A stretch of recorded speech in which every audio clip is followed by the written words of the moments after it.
Namaste and hello everyone. I am Dr. Pooja Gupta, Director of Medlink IVF Center Patiala. एक पुरानी कहावत है कि एक बच्चे के जन्म के समय एक औरत का भी नया जन्म होता है। ऐसा शायद इसलिए कहा जाता है कि एक डिलीवरी की प्रोसेस एक औरत के लिए बहुत ही चैलेंजिंग होती है, फिजिकली भी और मेंटली भी। और अक्सर देखने में आता है कि डिलीवरी के बाद सबका ध्यान ज्यादातर बच्चे की तरफ लग जाता है या फिर सोशल चीजों में लग जाता है, और ऐसे में कभी कभी मदर की हेल्थ या मदर की नीड्स को बिल्कुल इग्नोर कर दिया जाता है। तो पहले 6 हफ्ते डिलीवरी के बाद मदर के लिए, इसकी हेल्थ के लिए बहुत ही इंपॉर्टेंट होते हैं। अगर इन पहले 6 हफ्तों को, जिसको कि पोस्टमार्टम पीरियड कहा जाता है, इन दिनों में अगर मदर की हेल्थ का पूरा ध्यान रखा जाए तो आने वाला वक्त मदर के लिए बहुत ही कंफर्टेबल और कन्वीनियंट हो जाता है और वो अपने बच्चे का भी अच्छे से ध्यान रख सकती है। तो जो हेल्थ इश्यूज हो सकते हैं during the process of delivery या आफ्टर डिलीवरी, उनमें से सबसे पहले एंजाइटी और स्ट्रेस जो है वो बहुत कॉमन है।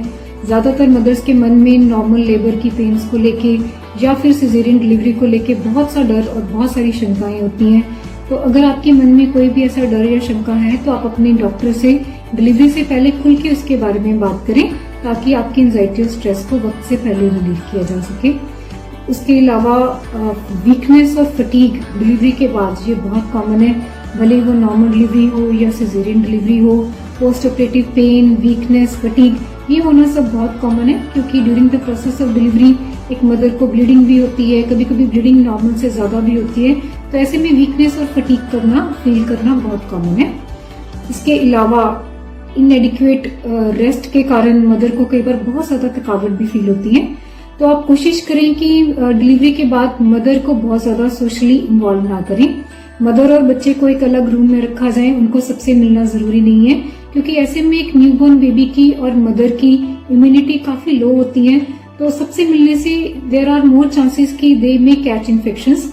तो कोशिश करें कि मदर और बेबी को 1-1.5 महीने तक एक अलग रूम में रखा जाए, और उनको, ताकि मदर को भी एक एडिक्वेट रेस्ट मिल सके, उसको अच्छी नींद मिल सके। क्योंकि अगर मदर को एडिक्वेट रेस्ट नहीं मिलेगा तो उसका एंजाइटी और स्ट्रेस और ज्यादा बढ़ जाता है। तो ऐसे में बेबी को भी ब्रेस्ट फीड करवाने में काफी दिक्कतें आ जाती हैं। इसके अलावा बैकएक है जो, वो एक काफी कॉमन प्रॉब्लम है। Backache due to change in posture, जैसे नॉर्मल डिलीवरी के बाद या सिजेरियन के बाद मदर पेन के कारण एक पर्टिकुलर पोस्चर में रहती है, या ड्यूरिंग ब्रेस्ट फीडिंग मदर को लगातार काफी देर तक बैठे रहना पड़ता है। तो ऐसे में अपर बैकएक, लोअर बैकएक या लेग्स में पेन होना, ये सब प्रॉब्लम्स काफी कॉमन देखने में आती हैं। तो ऐसे में आई वुड एडवाइज कि सब मदर्स को पोस्टनेटल एक्सरसाइजेस के बारे में अपने डॉक्टर से डिस्कस करना चाहिए। पोस्टनेटल एक्सरसाइजेस के बहुत सारे बेनिफिट्स होते हैं, जैसे कि इससे ब्लड सर्कुलेशन इंप्रूव हो जाती है, इससे आपकी पेल्विक मसल्स स्ट्रांग होती हैं, इससे आपकी बैक एक को रिलीफ मिलता है, आपकी बैक को जो मसल्स हैं उनको स्ट्रेंथन अप करने में भी ये बहुत हेल्प करती है। और दूसरा, जैसे फीडिंग के दौरान आपको लगातार बैठे रहना पड़ता है, तो उससे भी आपका स्टेमिना इंप्रूव हो जाता है।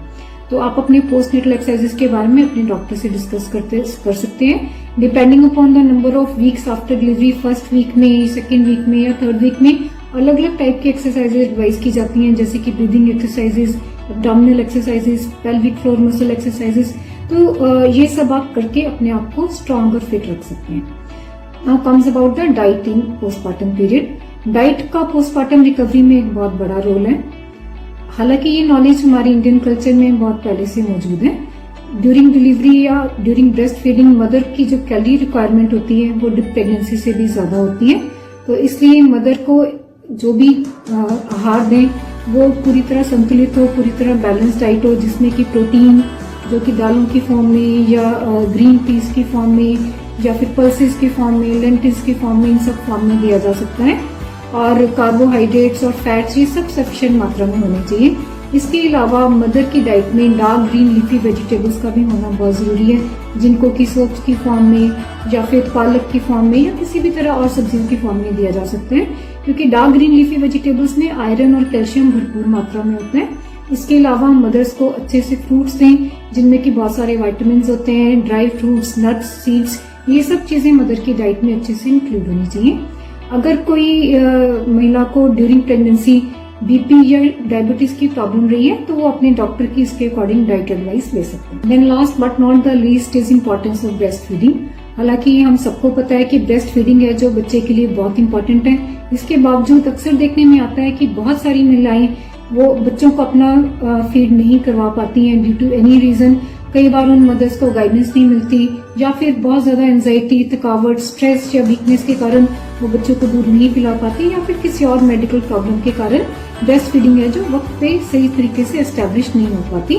तो ऐसे बच्चे अक्सर टॉप फीड पे ही रहते हैं। तो जहां तक हो सके, अगर आप किसी भी टाइप की प्रॉब्लम का सामना कर रहे हैं ड्यूरिंग ब्रेस्ट फीडिंग, तो आप अपने डॉक्टर से डिस्कस करें, ताकि ब्रेस्ट फीडिंग के दौरान कैसी पोजीशन होनी चाहिए या मदर की डाइट कैसी होनी चाहिए, उस पे आपको अच्छे से गाइडेंस मिल पाए। जो ब्रेस्ट मिल्क है वो बच्चे के लिए लिक्विड गोल्ड माना जाता है। तो we encourage all the mothers to breast feed their baby for first 4 to 6 months.